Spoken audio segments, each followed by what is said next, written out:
$1.5 trillion cross कर गई है। आज देश में 50 लाख करोड़ से ज्यादा विदेशी मुद्रा भंडार है।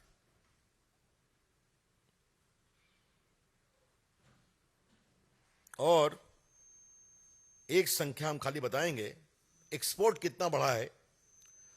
भारत में 36 लाख करोड़ रुपए का सामान एक्सपोर्ट किया गया, 36 लाख करोड़, जबकि 14 में सिर्फ 19 लाख करोड़ था। तो आप देखते हैं करीब करीब दुगना एक्सपोर्ट हुआ है। महंगाई पर बात बहुत की जाती है, तो थोड़ा हम बता दें, ये बहुत जरूरी है देश के सामने रखना आपके माध्यम से। भारत का एनुअल इन्फ्लेशन अप्रैल 23 में 4.7% है, 4.7%। और होलसेल प्राइस इन्फ्लेशन नीचे आकर -0.92% हो गया है, 0.92%। मैं बताना नहीं चाहता हूं कि बाकी देशों का क्या हाल है, खाली आपके सामने हम कुछ बड़े देशों की बात जरूर रख देना चाहते हैं। इंग्लैंड में कितना है, अमेरिका में कितना है, आप देख लीजिए तो आपको समझ में आ जाएगा कि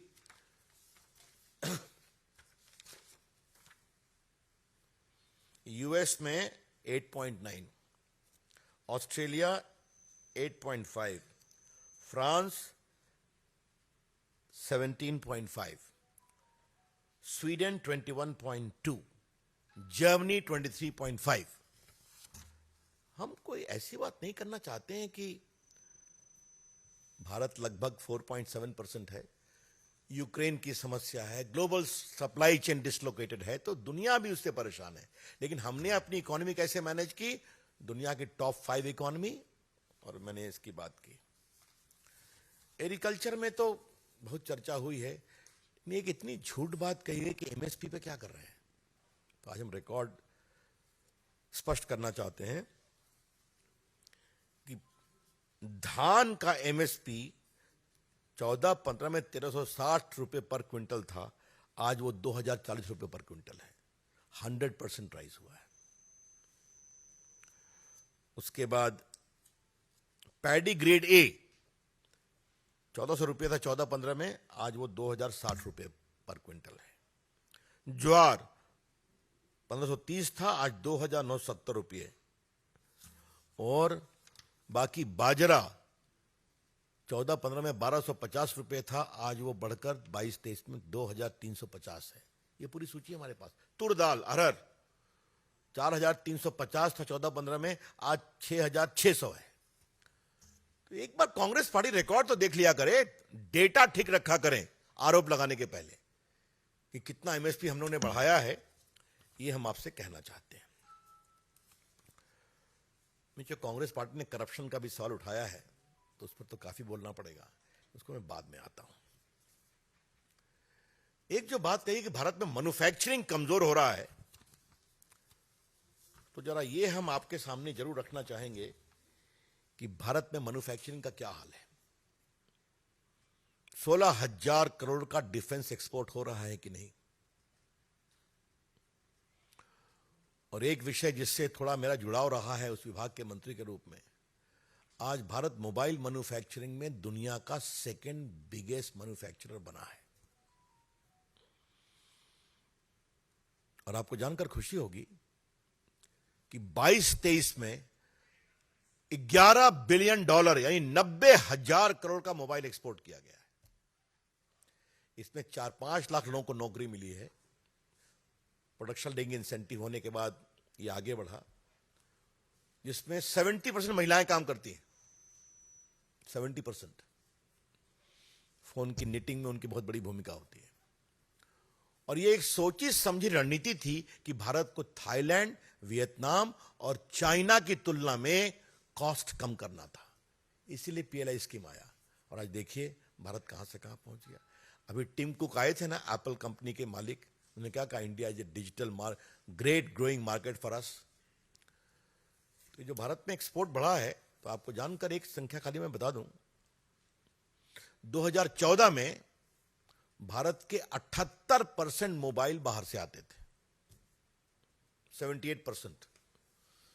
और आज भारत के आवश्यकता का 99% मोबाइल मेड इन इंडिया से आता है। अब 1-8% कुछ लोग बाहर का मोबाइल लेते होंगे, उनको अब शुभकामनाएं। तो उसमें नौकरी मिली, उसमें टैक्स आ रहा है, उसमें इन्वेस्टमेंट आ रहा है। तो ये क्या बातें कही जाती हैं। एक जो भारत की एक और बहुत विशेषता है, जीएसटी पर भी सवाल कहा गया है, क्या कहते हैं वो, गब्बर सिंह टैक्स। हाँ हाँ, ये राहुल गांधी का तकिया कलाम है। अप्रैल 23 में भारत में 1,87,000 करोड़ का रेवेन्यू आया है जीएसटी से, हाईएस्ट एवर, 1,87,000 करोड़। और सिर्फ 20 अप्रैल को 68,288 करोड़ 28 करोड़ रुपए आए हैं एक दिन में, हाईएस्ट एवर। और कांग्रेस के मित्रों, जीएसटी जब आती है तो राज्य को भी तो फायदा होता है। वो सारी सूची हमारे पास है। तो आज देश की इकोनॉमी क्लियर हो रही है, क्लीन हो रही है। और ये देखिए, 2 आंकड़े देकर के मैं इस चैप्टर को खत्म करूंगा। डायरेक्ट बेनिफिट ट्रांसफर में 22-23 में 6,68,435 करोड़ रुपए, 6,68,435 करोड़ रुपए सीधा बैंक अकाउंट में भेजे गए गरीबों के। लगभग 45 करोड़ बैंक अकाउंट खुला है 312 स्कीम में। और कितना सेव किया गया, 2,73,093 करोड़ रुपया सेव किया गया, जो बीच के लोग मार लिया करते थे।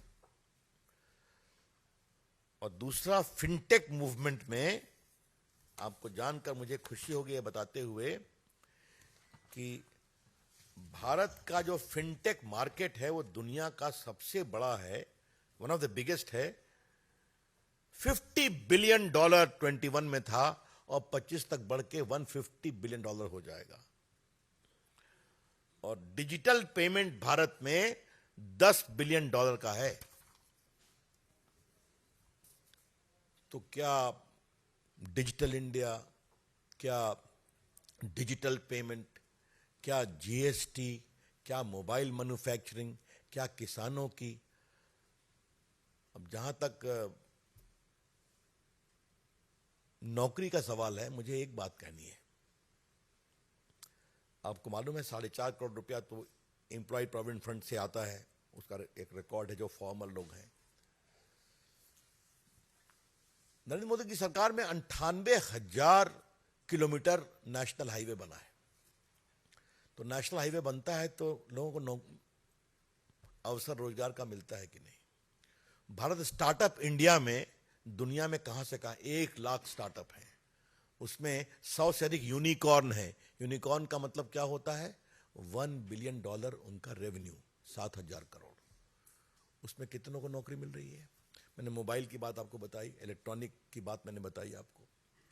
आज भारत में इतना मेट्रो आ रहा है, भारत का रेलवे में एक ही आपको मैं आंकड़ा दे देना चाहता हूं, नौकरी के बारे में तो बहुत जरूरी है बताना, कि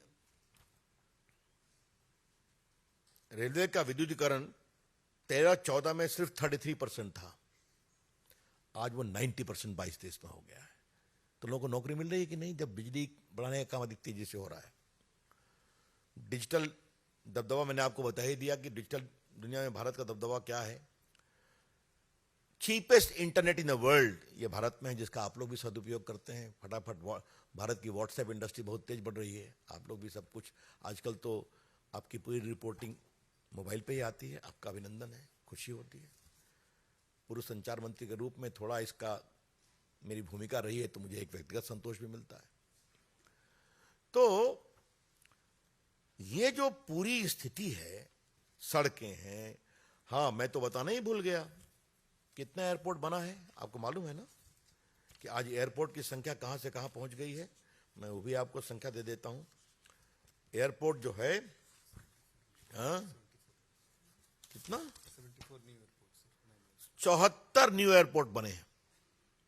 हमारे बिहार में दरभंगा में 9 लाख लोग खाली दरभंगा से उड़े हैं और दरभंगा से कोचिन भी फ्लाइट जा रही है। तो जब विस्तार होता है तो रोजगार के अवसर मिलते हैं कि नहीं? तो क्या सड़क, क्या बिजली, क्या मेट्रो, क्या इलेक्ट्रिफिकेशन, क्या मैन्युफैक्चरिंग, आज भारत की टॉय इंडस्ट्री में कितने लोगों को काम मिल रहा है? तो ये सब कांग्रेस पार्टी नहीं देखे तो हम क्या कर सकते हैं? 2 अंतिम विषय करके फिर आपको मैं सवाल लूंगा। कांग्रेस पार्टी करप्शन पर सवाल पूछ रही है। कमाल है साहब। जहां फोन बैंकिंग ऑर्डर में था, इसको दो उसको नहीं दो, और जहां पर क्या 2G, क्या कॉमनवेल्थ, क्या आदर्श घोटाला, क्या बोफोर्स, क्या वो एस बैंड अंतरिक्ष घोटाला, क्या सबमरीन घोटाला, हेलीकॉप्टर घोटाला, मैं इसकी बात करूं क्या? 2 बातें मुझे कांग्रेस के बारे में आज कहनी है। हम लोग पंच तत्व की बात करते हैं ना। यह शरीर 5 तत्वों से बना है, जल, थल, नभ, वायु, अग्नि। और अपने संस्कारों में यह सोच है कि जब ये 5 तत्व आप अंतिम विदाई करेंगे तो उसी में समा जाना है। इसकी शास्त्रीय व्याख्या भी है, सृजनात्मक व्याख्या भी है। कांग्रेस पार्टी पंच तत्वों को बड़ी ईमानदारी से विश्वास करती है, लेकिन उनके सहयोगियों ने कहा कि पंच तत्वों का सही सम्मान तब तक नहीं होगा जब तक 5 तत्वों में भ्रष्टाचार नहीं होगा। उन्होंने इसको करके दिखा दिया। अब मैं बताना चाहता हूं, थल का घोटाला कॉमनवेल्थ ले लीजिए, आदर्श ले लीजिए, और वो जमीन पर ही नहीं रुके, जमीन के अंदर भी चले गए। कोयला घोटाला जमीन के अंदर मिलता है कोयला, वहां भी कर दिया उन्होंने। मैंने वायु की बात की, 2G घोटाला क्या है? वायु के माध्यम से वो आता है, 2G घोटाला हुआ। अब आप देख लीजिए, नभ में तो हेलीकॉप्टर घोटाला कर दिया उन्होंने, हेलीकॉप्टर तो आकाश में उड़ते हैं। जल में तो सबमरीन घोटाला। और जहां तक अग्नि का सवाल है, तो दामाद सिंह ने जो जमीन लिया बीकानेर में, जिस पर 3 FIR चल रहे हैं, बाकी कार्रवाई हो रही है, वो कहां से था? हम यहां लगाएंगे सोलर प्लांट्स, किसानों को जमीन ली गई। तो इसीलिए मेरे मन में एक बात आती है कि जिंदगी में ग्रेडिंग बहुत होती है। कांग्रेस ने अपने लिए 4C ग्रेडिंग चुना है, cut, commission, corruption, Congress. The Congress grading is 4C, cut, commission, corruption, Congress. यह है कांग्रेस। और वो आज जब देश की इकोनॉमी इतनी ओपन हो गई है, पूंजी निवेश आ रहा है, दुनिया भारत को विश्वास कर रही है, तो इस तरह की बातें करना बहुत दुर्भाग्यपूर्ण है। एक बात मुझे कहनी थी, कांग्रेस पार्टी PSU की समर्थक है और बार बार LIC का विरोध, बार बार स्टेट बैंक का क्या टिप्पणियां की गई। तो आज मैं पत्रकार मित्रों को एक आंकड़ा दे रहा हूं। मार्च के क्वार्टर में LIC का प्रॉफिट 13,428 करोड़ रुपए का है। 13,428 करोड़। यह प्रॉफिट 466% बढ़ा है पिछले 2,371 करोड़ के प्रॉफिट से सेम क्वार्टर में। और जहां तक स्टेट बैंक का सवाल है, तो वो भी हम कहना चाहेंगे कि SBI का प्रॉफिट फाइनेंशियल ईयर 23 में 50,232 करोड़ है। 50,232 करोड़, 58.58% ईयर ऑन ईयर। तो जो संस्थाएं देश के लिए अच्छा काम कर रही हैं, उसके लोग आलोचना करते हैं कि किसी के पीछे लगे हुए हैं। ये बहुत दुर्भाग्यपूर्ण है। ये तो अंतिम सवाल, और फिर मैं आपके सवाल लूंगा। राष्ट्रीय सुरक्षा पर हमसे सवाल पूछा जा रहा है, चाइना को संदर्भ लेकर के। कांग्रेस के मित्रों, चाइना की जमीन जो भारत की गई है, वो कब गई है? आपकी सरकार में गई है ना। आज तो गलवान और डोकलाम में भारत ने अपनी साख दिखाई है कि नहीं? ये नरेंद्र मोदी की अगुवाई का ही भारत है जिसने 300 चाइनीज टिकटॉक को बैन किया कि नहीं, वो हिम्मत दिखाई कि नहीं दिखाई। ये भारत ही है जिसने 370 बैन किया, ट्रिपल तलाक बैन किया, और आतंकवादियों पर क्या हमला किया। ये नरेंद्र मोदी की सरकार की हिम्मत है कि क्या उरी हो या बालाकोट हो, घर में घुसकर हमला किया और ठंडा किया। और चाइना के बारे में मैं एक बात आपके सामने कहकर अपनी बात समाप्त कर रहा हूं। चाइना के संदर्भ में उनके रक्षा मंत्री ए.के. एंथोनी का स्टेटमेंट ऑन रिकॉर्ड पर है कि हम जान करके सड़कें नहीं बनाते हैं चाइना के साथ ताकि टेंशन नहीं हो। ये उनका सवाल है, सोच है। और आज मोदी जी के समय सारी सड़कें, क्या अरुणाचल, क्या लद्दाख, क्या कश्मीर, सब बनकर तैयार हैं, सारे पुल बन गए। ये नरेंद्र मोदी सरकार की हिम्मत है। तो मित्रों, मुझे लगा कि इस झूठ के पुलिंदे को एक्सपोज करना बहुत जरूरी था। मैं कांग्रेस के मित्रों से एक ही बात कहूंगा, कृपा कर करके मोदी की नफरत से थोड़ा ऊपर आइए। हाँ, आप 2 बार हारे हैं बुरी तरह से, 24 में भी आपका हाल हो ही होगा। आप लोकतंत्र में विश्वास करते हैं तो मैं अपेक्षा करूंगा कि आलोचना करिए। आज जिस तरह के ट्वीट किए हैं जयराम रमेश ने, मैं उसको रिपीट नहीं करूंगा। क्या भाषा है वो? हम इस डिस्कोर्स को कहां गिरा रहे हैं?